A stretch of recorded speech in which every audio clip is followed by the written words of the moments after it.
Story 1. The Antique Mirror.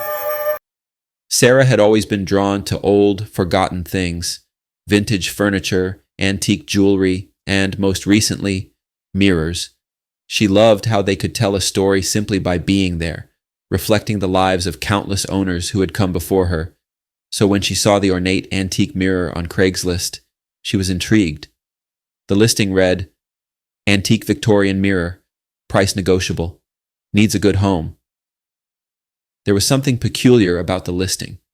The mirror looked perfect, intricately designed with golden embellishments, yet the price seemed absurdly low. Only $50? Sarah was quick to contact the seller, a man named Tim who sounded eager to get rid of it. When she arrived at Tim's apartment to pick up the mirror, he seemed strangely relieved to see her. "You're sure you want this?" he asked, his eyes darting nervously between her and the mirror. Sarah smiled. "I've been looking for something like this for ages." Tim hesitated for a moment before offering to help her load the mirror into her car. As they worked together, he gave her one last piece of advice. "Just don't hang it in your bedroom."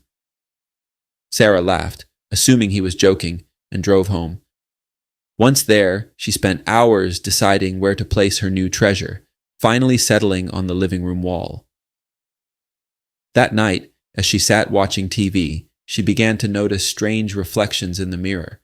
At first, it was subtle. The room seemed darker in the mirror than it was in real life. The air around it felt heavy, almost oppressive. Sarah tried to brush it off, but the feeling wouldn't leave her. The next morning, she noticed something even more disturbing. Her reflection seemed different. There was a slight delay when she moved, like the mirror was lagging behind reality. And worse, sometimes it seemed like her reflection was doing things she wasn't. She caught glimpses of herself smiling when she hadn't moved a muscle, or turning her head to look at something that wasn't there. Over the next few days, the activity escalated. At night, she could hear soft whispers coming from the mirror's direction, but whenever she turned to look, nothing was there. Objects in the room appeared to shift ever so slightly, and no matter how hard she tried, she couldn't avoid feeling like someone, or something, was watching her. Terrified, Sarah reached out to Tim, demanding an explanation. He hesitated before finally confessing. "The mirror, it belonged to my grandmother.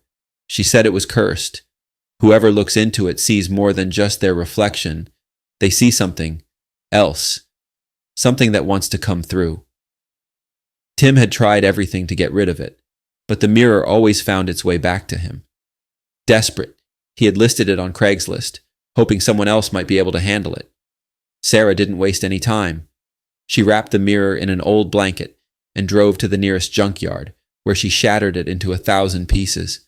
But even now, she can't shake the feeling that something from the mirror still watches her, waiting for another chance. Story 2. The Missing Buyer. Mark was in the middle of a move, downsizing from his suburban home to a small apartment in the city. To clear out some space, he decided to sell off a few things on Craigslist. One of his listings was for an old vintage camera. Nothing too fancy, but a collector's item nonetheless. After a few days, he received an email from a woman named Lisa, who expressed interest. She seemed friendly and polite, and after a brief exchange, they arranged to meet in person at a public park. Lisa agreed to pay in cash, and Mark felt relieved that the camera would soon have a new owner. The day of the meeting, Lisa was a no-show. Mark waited at the park for over an hour, but she never arrived. He texted her to see if she was still coming, but received no reply. Frustrated, he decided to leave. Later that night, Mark checked his phone and saw a new message from Lisa. "I'm sorry I didn't make it. I had an emergency. Can we reschedule for tomorrow?" It seemed innocent enough, so Mark agreed. The following day, he headed to the same park, hoping this time it would go as planned. Once again, Lisa didn't show. That night, Mark received another message, this time with a photo attached. The photo was of him at the park, sitting on the bench, waiting for Lisa. It was taken from a distance, but there was no mistaking it. Someone had been watching him. The message read, "Don't you look lonely?" Disturbed, Mark immediately blocked Lisa's number. He also took down the Craigslist listing and decided to forget the whole thing. But the next day, he found a small note slipped under his apartment door. Third time's the charm, Mark. Chills ran down his spine.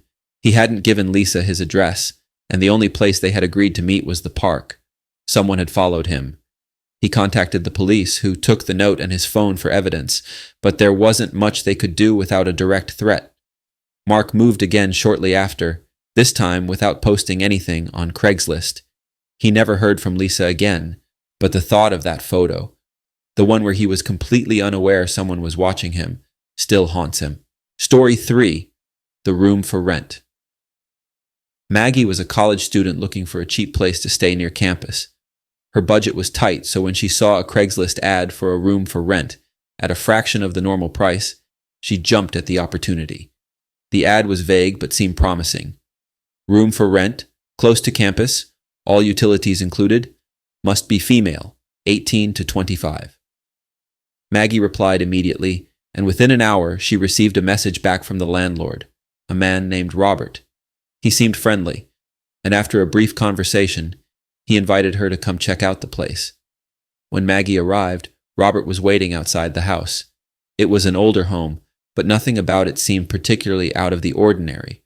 Robert showed her inside, and to her surprise, the room was even nicer than she had expected. It was fully furnished, clean, and spacious. But there was something unsettling about Robert's behavior. He was overly friendly, almost too enthusiastic. "You'd be perfect here," he kept saying, grinning at her. As they talked, Maggie noticed a small door at the far end of the room. It was locked. "What's in there?" she asked. "Oh, that's just a storage closet," Robert replied quickly. "Nothing to worry about." The more he spoke, the more Maggie felt something was off. She politely declined the offer, saying she needed to think about it.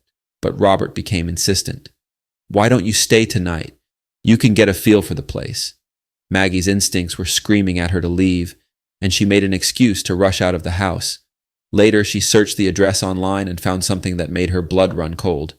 Just a few months earlier, a young woman had gone missing after answering an ad for a room for rent at the same house. The case had gone cold, but the circumstances were eerily similar to Maggie's experience. She immediately reported Robert to the police.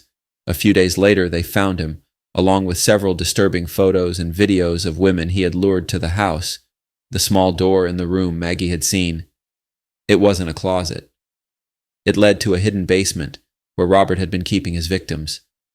Thanks to Maggie's report, the man was arrested, and the missing women's cases were reopened. But the thought of what could have happened if she had stayed just one night in that house still sends chills down her spine.